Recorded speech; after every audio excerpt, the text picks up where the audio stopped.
It is the next morning and my pages are dry. I wish you could feel the texture on these pages. It's really a tactile sense. It's something you need to feel. You can see it here. You can see how thick this paint is. But it's like embossing. It's the tactile, it's the texture of this piece. You really don't care what it says looking at this page. And in fact, a white on white can be just as expressive in this sense as a colored piece. But I'm going to go ahead and paint this. I have that blue metallic. Now, my first impression was that on this watercolor paper that this craft paint is a little bit thicker, and I do think it may be. Here's the one on the craft paper. I really like this white paint on the craft paper. Let me pull it up closer to the camera so that you can see the texture. I do think there is texture here and I can feel it, but I think on the craft paper it's not quite as thick.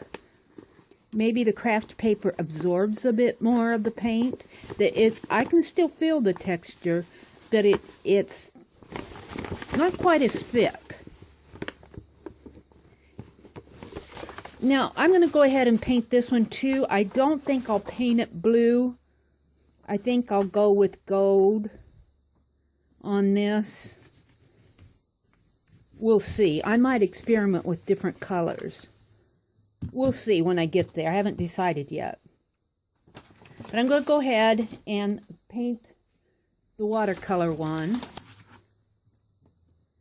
And I'm going to get out a paper towel here, maybe a couple of them, because as I put the wash on, I want to remove it before it dries completely to bring out some of the white highlights on here. Just as if you would an embossed image that you were trying to make pop out of the page. So I'm going to put this blue paint on. Now I do this two ways. Sometimes I just squirt the paint on the page, but this time I think I'm going to put it on my drop paper and get it wet and then brush it on. I want to get my towel here.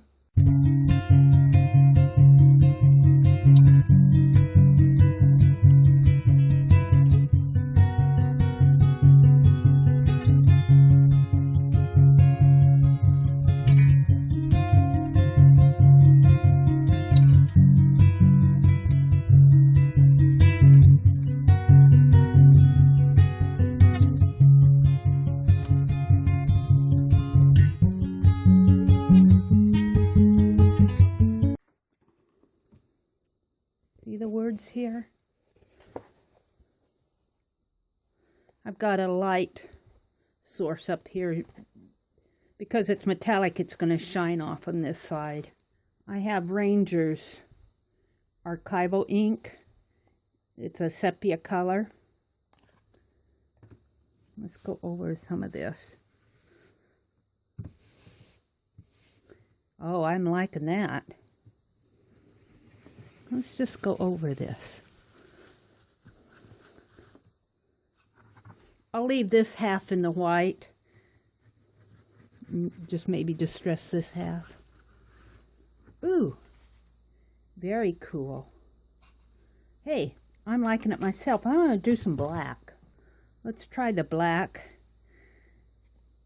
Same thing, Ranger's archival ink. I'm just going to try this in the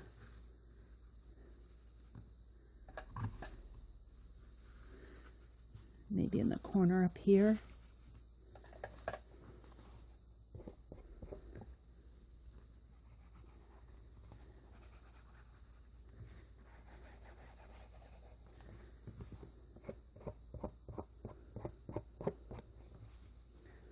I had an idea while I was doing this, and I may work it on the back of this page. I'll do that in another video because this one's going to be quite long. I do like to work on the backs of my pages in my art journals. There. Ooh, I'm liking that. Okay. I'm going to put this aside and work on the one with craft paper. Let's see what happens when we work with it. I'm going to cut it down a little. Now you noticed when I did this one that I did these doodles off to the side. And I was thinking, while it was drying last night, I was thinking, you know, my tendency is to want to touch this to see if it's dry. If you do another piece at the same time, similar to what I did here, maybe just doodle on another sheet of watercolor paper. We use the same kind of paper and use the same consistency of paint. But if you want to test it to see if it's dry, touch this one and not this one if you don't want to mess this up. I don't think I really messed this up. I let it dry overnight. But this could be your test sheet here. And I think that's what we're going to do with the paint and the ink. Before I work on this one, I'm going to use these doodles as a test. These are pretty textured. You almost have to, like I said, it's a very tactile sense. You almost have to touch it. It's not quite as thick as what happens on the watercolor paper, though.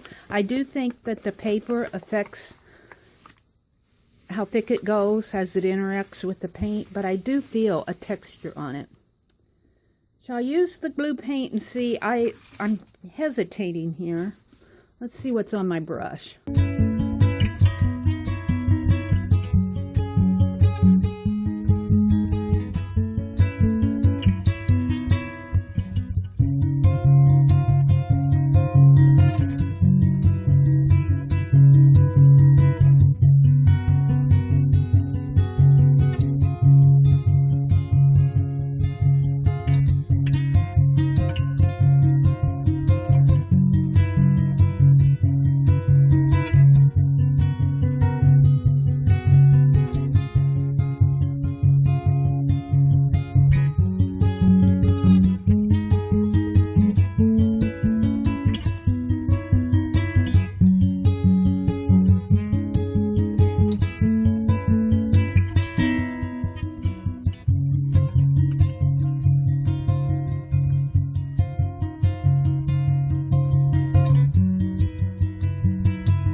These are our finished pages. I'm really happy with these. Ooh, fun. This was my test sheet. There we go. How is that? How fun is this? How really fun this is. So this has been my demonstration of how I use the Fineline Paint Applicator filled with craft paint, and then a layer of paint over the wording after it dries, and then rub it off or texture it more with ink. And you get this really fun texture on your page with your words in your own handwriting. And don't be afraid of your handwriting. This is a good way to practice it. Get out an old paper sack, open it up, get a Fineline Paint Applicator or a similar application tool and put some paint in it and start playing. Very, very, very fun. I do think that I'm going to take this one, and in another video I'm going to do a page on the back of this. This one could possibly become tags, collage paper. I'm thinking tags right now. I'm wanting to make some tags, and I'm thinking I'll use this as background on tags. You could cut these up into ATCs. You could use it as collage paper. You could use it on a tag. and I am doing longhand cursive writing. I haven't done any printing yet. I could try some printing. I could try some other font styles. So I'm going to end this. I really had a lot of fun doing this demo. I hope that you've enjoyed it and that it gives you some ideas.